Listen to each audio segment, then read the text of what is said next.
We might have just had something else spoiled about Scream 7. Let's talk a little bit about it. What's your favorite scary movie? Be afraid.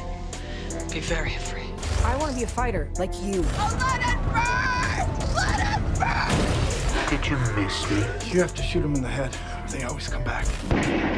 The boat can leave now. Tell the crew. Well, sometimes that is better. Good luck.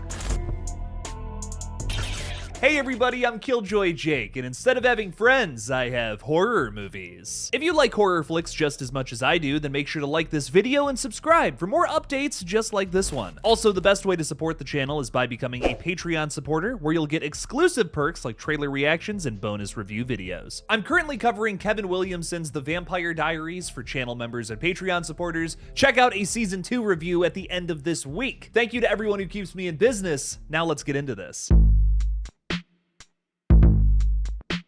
Ready or Not 2 Here I Come, or Ron 2 Hick as we're calling it around here, has just changed its release date again. The sequel, from our friends over at Radio Silence, will now release a week earlier on March 20th. Now this is a really interesting shift for a number of reasons. On March 27th, we were supposed to be getting Ready or Not 2 as well as They Will Kill You from Warner Bros., which looks very similar to the original Ready or Not. I think Searchlight doesn't want the smoke. Ready or Not 2 is supposed to do some numbers. They don't want any competition ruining that. While my heart is rooting for Ready or Not 2 here, I'd argue that the Zazie Beetz film has a much stronger trailer, with some bloody practical effects, insane looking fight choreography, and some delightfully 70s inspired cinematography. I'm obviously rooting for Ready or Not 2 a little more here, but man, They Will Kill You looks really good. I think it's gonna be another surprise success from the company that has been on a hot streak for horror lately. Don't forget, Warner Bros. Is the same company that put out Sinners, Final Destination Bloodlines, Weapons, and The Conjuring Last Rites just last year. All four of those movies crushed the box office. Two of them were nominated for Oscars, and Sinners has officially become the most nominated film by the Academy of all time. Listen, whether you're a fan of Sinners or not, that is huge news for horror. We're talking about the Oscars here, that usually fails to recognize great horror movies every single year. Now, the most Oscar-nominated film of all time is a horror flick.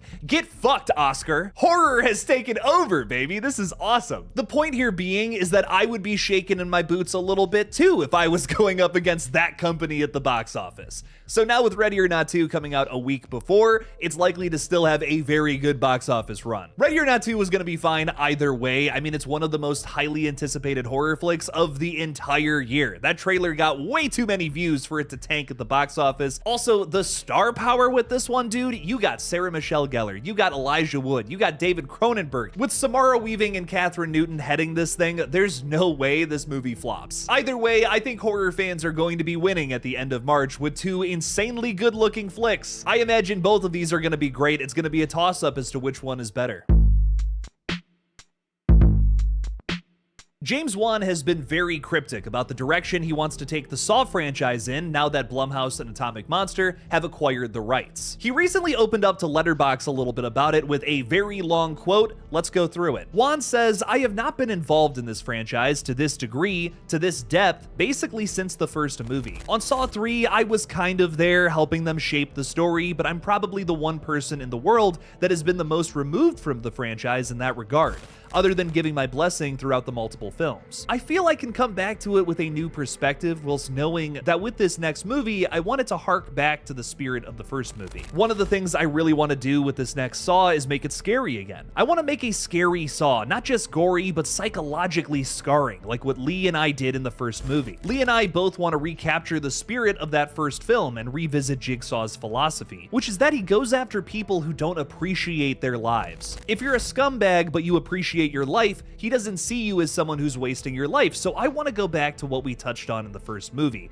with regard to that. At the same time, I want to honor what people have come to love about the franchise, whilst trying to do something fresh and new that we haven't seen before. This next movie would be the 11th installment, and there have been lots of films in this world. We need to do something different in order to reach out to a new generation that didn't grow up with it. Apologies for the long quote, but there's a lot of good stuff in there, like him basically confirming that Lee Winnell is also working on this this project with him. We haven't had confirmation about that yet. I pitched a crazy idea a little while ago that maybe Leigh Whannell directs this Saw flick where James just writes it. It would be kind of a flip-flop of the original movie. That would be the coolest thing ever. I don't know if that specifically is gonna happen, but I could totally see Leigh Whannell directing it. Dude needs a hit after Wolfman. The biggest takeaway from this quote, though, is the mindset James Wan seems to have moving forward with the franchise, doing somewhat of a return to form. Now, just to clarify before I go any further, I absolutely loved Saw X. It may be my favorite sequel for successfully making John Kramer the protagonist up against a much worse evil. Cecilia Peterson is the personification of a villain, especially in the modern age, and it had me rooting for our lovable baddies, both John and Amanda. With that being said, I also agree with James here that it seems like John's MO has definitely switched up over the years. This isn't necessarily a criticism of the Saw franchise as a whole. God, I think I love all 10 of these movies, even the bad ones, but John seems to target people in the later movies who have either done him wrong or performed selfishly in society. Wan clarifies in this quote that he believes John doesn't go after scumbags, but rather people he believes don't value their own life. I think there's something really special and psychologically terrifying about that sentiment. Wan seemingly wants to put relatable people with shortcomings into saw traps, rather than villainous types in order to make it feel more real, therefore more psychologically scarring, as he says. I mean, think about Adam and Lawrence from the original film. These guys did some nasty things, but they were still human at the end of the day. They're not scamming cancer patients, okay? It's not that bad. They had their flaws, and that's what made them human, which in turn made them relatable. That helped the audiences back in the early 2000s put themselves in the shoes of these characters trapped in a bathroom together. A very disgusting and vile looking bathroom. The point being here, these characters made some mistakes, but they didn't deserve to die or, saw off their own leg and become Jigsaw apprentices in 6 more movies. Would I have loved the original version of Saw 11 that was described by writer Patrick Melton as angry, pissed off, and political? Abso-fucking-lutely. But I think we're in good hands with James Wan here. This to me feels like a great direction for the series, especially if you're going for return to form. This is how you do it.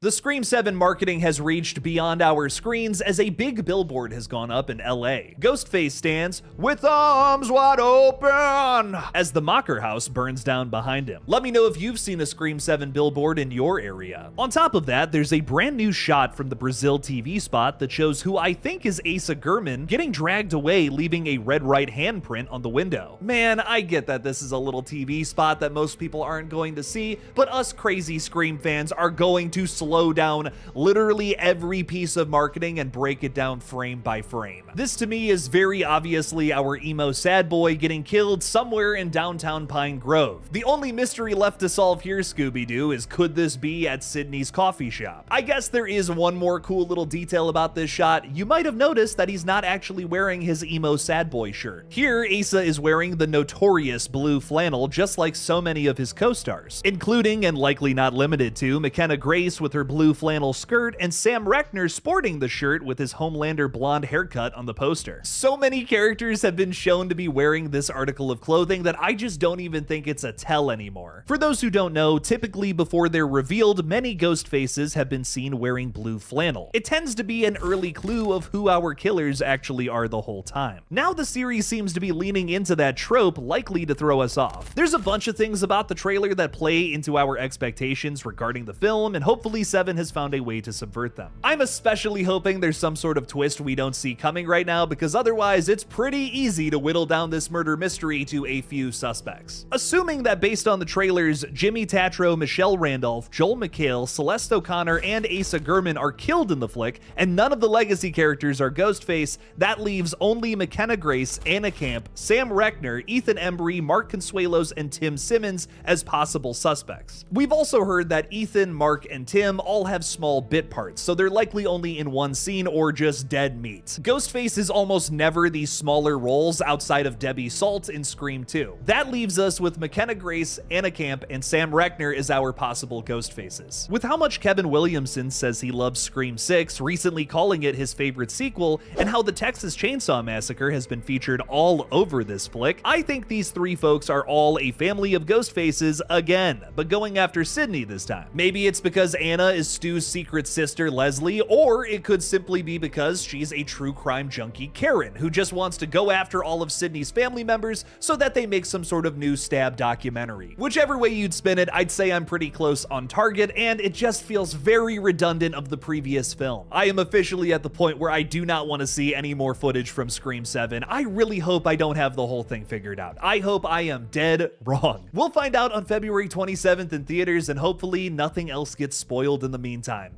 Fingers crossed. How are you guys feeling about Scream 7? Let me know down in the comments below. Thank you all for watching. Please subscribe, and as always, don't forget to kill it out there, y'all.